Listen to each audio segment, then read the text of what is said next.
this is Off the Cuff, and I'm Steve from TorahFamily.org. Today, I want to briefly talk about our spiritual growth. I believe this is something many of us take for granted. Something we may think is there, but we could be deceiving ourselves. I mean, think about it. What do you define as spiritual growth? Now, just to let you know, it's more than just knowing the scriptures. Now, that's a part of it, no doubt, but knowledge is only one thing. Application is another. Then we have to consider the attitude one has while walking in that new knowledge. 1 Peter chapter 2. Like newborn babies, crave pure spiritual milk, so that by it you may grow up in your salvation. This verse alone shows where to grow in our salvation. And that applies to all of us. Even Paul grew in his salvation and was baffling people because of it. Acts chapter 9. Yet Saul grew more and more powerful and baffled the Jews living in Damascus by proving that Jesus is the Christ. So, do you seek spiritual growth in your walk with Yahweh? Is spiritual growth at the forefront of your mind?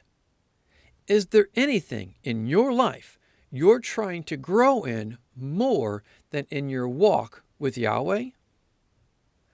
I remember being a young boy and going through the phases of wanting to see how tall I was. I mean, what boy didn't want to be taller than what he already was? Well, at least what short or average size boy like I was, that is.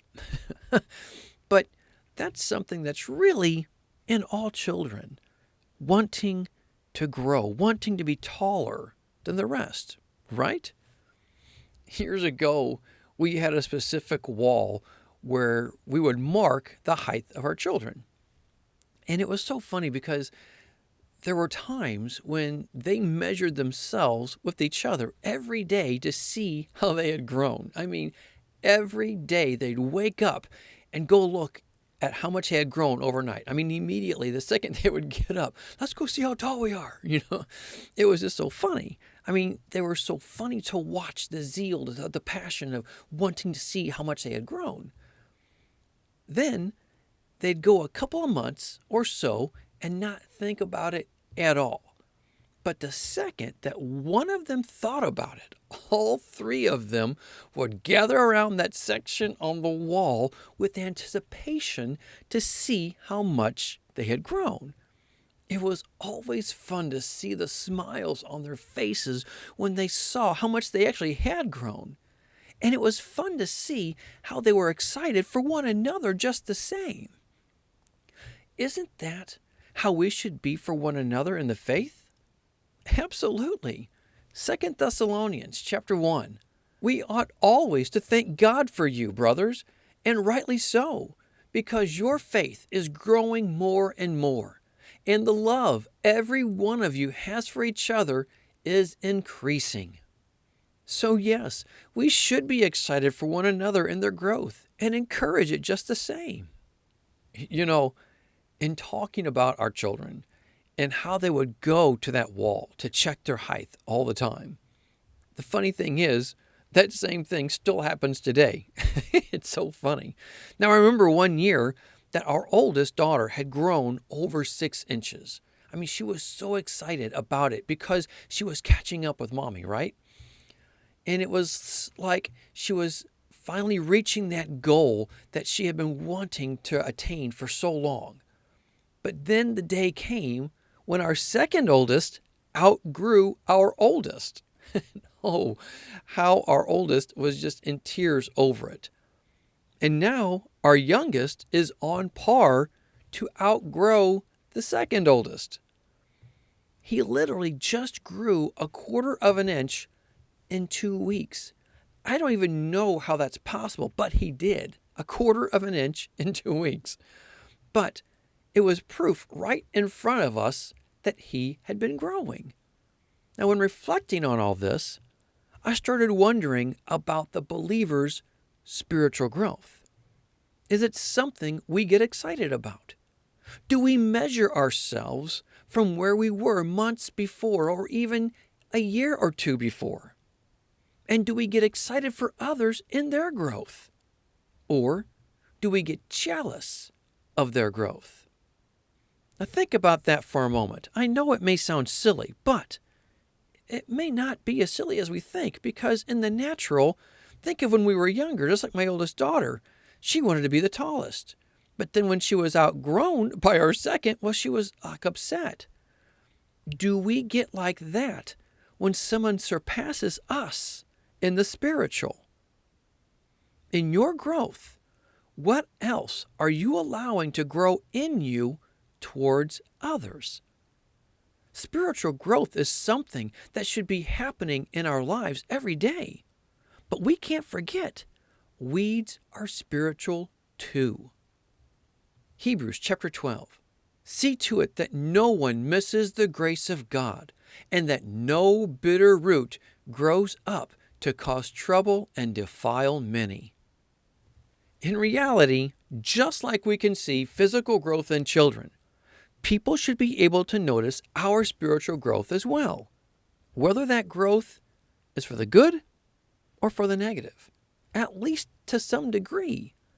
I'm not talking only about the knowledge we may learn, but the application of that knowledge in our lives, in how it makes us more like our Heavenly Father, and how it helps us overcome ourselves so we can become more like Him.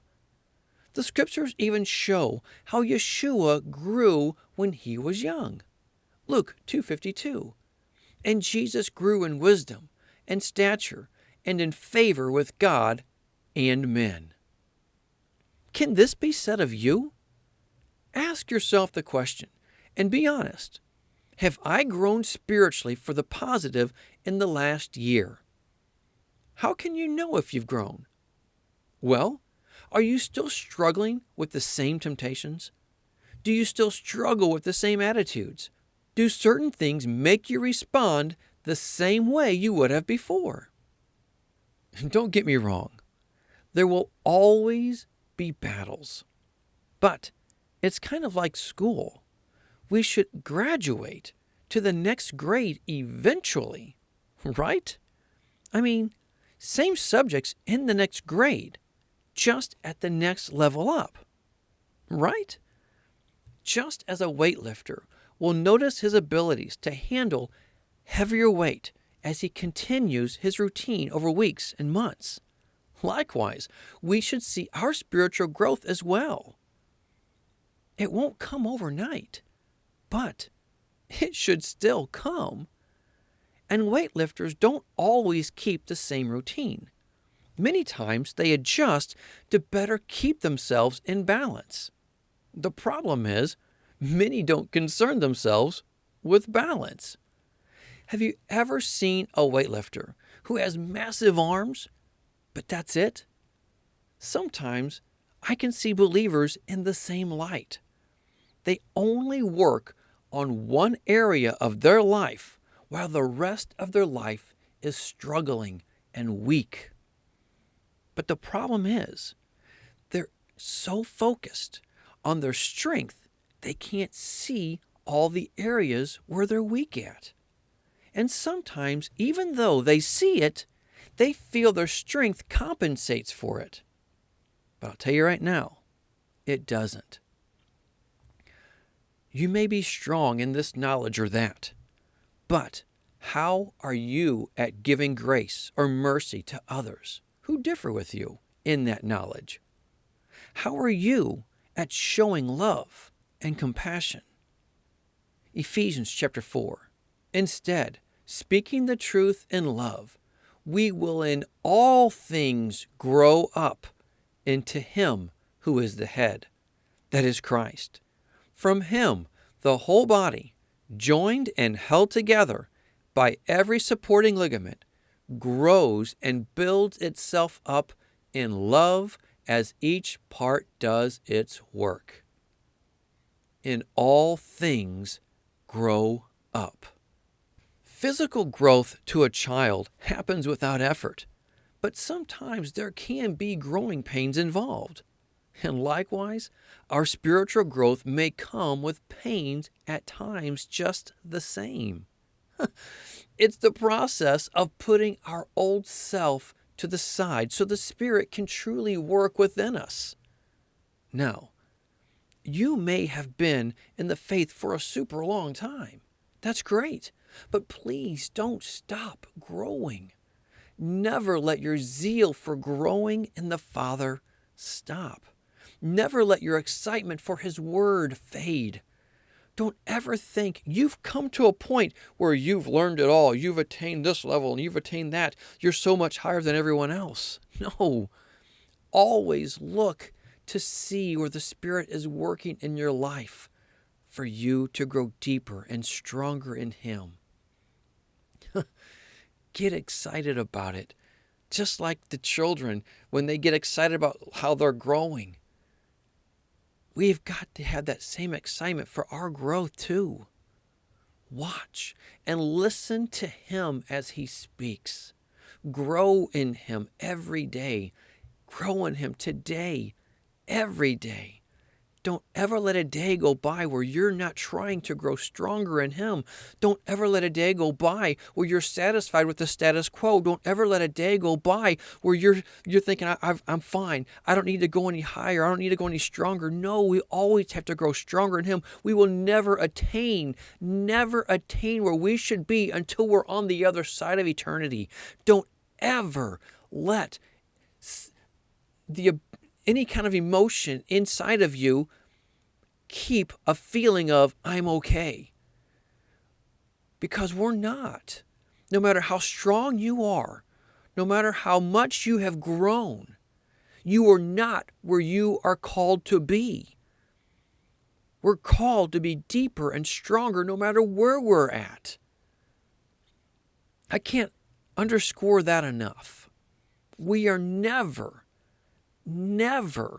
where we should be. I mean, these are not in my notes, but let me tell you right now. No matter where you're at, I can promise you, if you take just 5 minutes and say, okay, where am I messing up at? Oh, I'm sure you're going to get a list. You're going to get a list of all the things that you're failing in, letting us know what? We need to grow. No matter how strong you are, there are areas in your life that you know the Father is calling you into a deeper, stronger relationship with Him. But it's all on us. He never walks away. He'll never leave us or forsake us. Whenever our relationship with Him is going to the wayside, I can promise you it's not because of Him. It's because of us. And even if your relationship is strong, it can be stronger if you make it that way.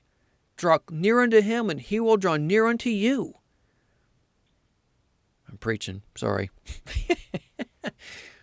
Please don't be satisfied with your spiritual growth. Make it a hunger inside of you, a desire that will never be quenched, to grow stronger in Him in your spiritual walk. Make your spiritual growth the priority of your life beyond reason. All things in life are fine. Okay, we can have this and have that, do this, do that. That's great. But priority should be our spiritual growth in Him. Make spiritual growth in your life the number one priority at all times. At all times. 1 Peter chapter 2. Like newborn babies, crave pure spiritual milk, so that by it you may grow up in your salvation. Well, that's all I have. Think about it. Pray about it. But more than anything, be a doer of the word and not a hearer only. Until next time, shalom.